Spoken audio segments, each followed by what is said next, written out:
I was at the kitchen table when my mother said it. She didn't sit down. She didn't look at me. She stood near the counter holding her phone like she was waiting for a message. Then she spoke. "Your sister is going to need your room." That was it. No let up. No pause to see if I understood. I looked at her face. Nothing there. She added one more sentence. "You have 48 hours. I nodded. Not because I agreed. Because my body stayed still. My sister was in the doorway, leaning on the frame. She didn't say anything. She didn't need to. The decision had already passed through her. I could tell. That afternoon, my mother printed something. I heard the printer from my room. A short burst. Then nothing. She taped a paper to the fridge. A list. Boxes. Storage bins. Keys. My sister walked past me in the hallway. She glanced at my door, then kept going. I stayed where I was, sitting on the bed I had slept in since I was a kid. The clock on my phone said 4:12. I stared at it until it changed. The next morning, my mother knocked once. She opened the door without waiting. She looked around my room. Not at me. "At least be organized," she said. She left. I started packing. Slowly. I folded shirts I hadn't worn in years. I found a notebook from school. I put it back. I didn't take it. I didn't know why. My sister walked in while I was packing books. She stepped around the open suitcase. Careful not to touch it. She held a paint sample card. "What color do you think works better?" she asked my mother from the hallway.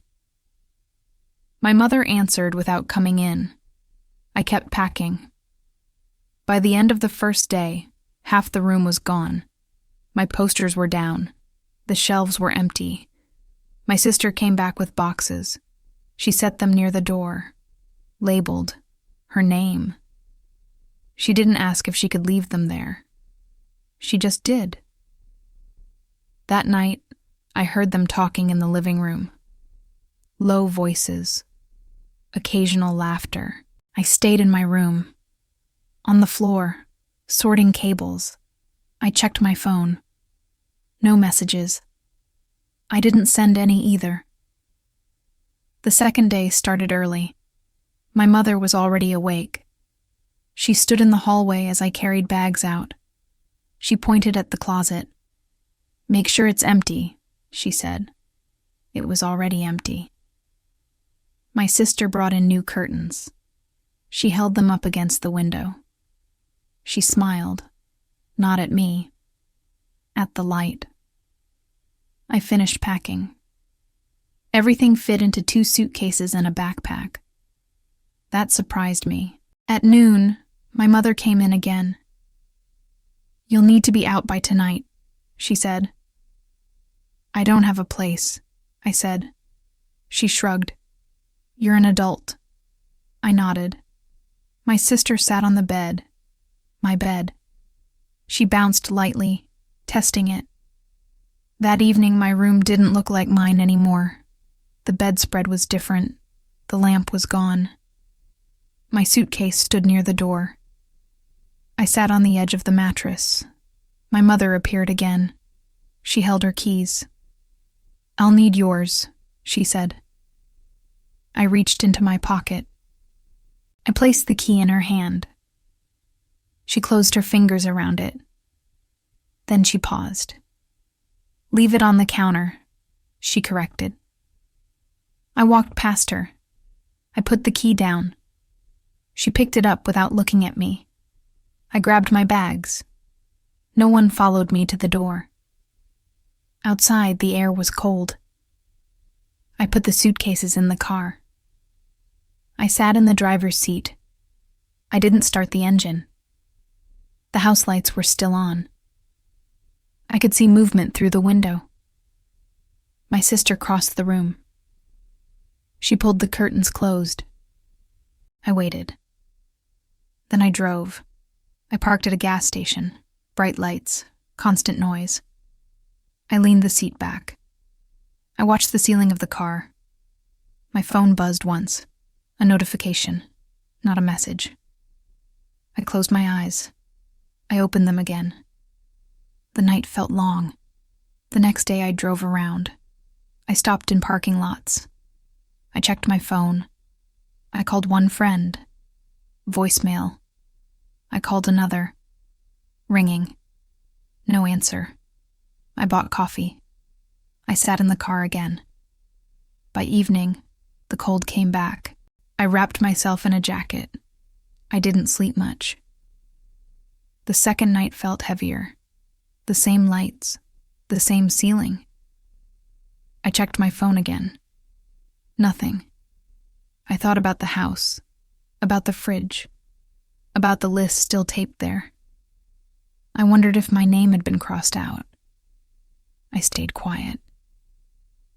On the third day, I found a room, a small one, in an old building. The landlord showed me around. The window faced an alley. The door didn't close smoothly. I said yes. I paid with what I had. That night, I slept on the floor. No furniture, just my bag. The silence was different there. Days passed. I worked. I came back to the room. I unpacked slowly. One shirt, one book. I didn't tell my family where I was. They didn't ask. My phone stayed quiet. I stopped checking it as often.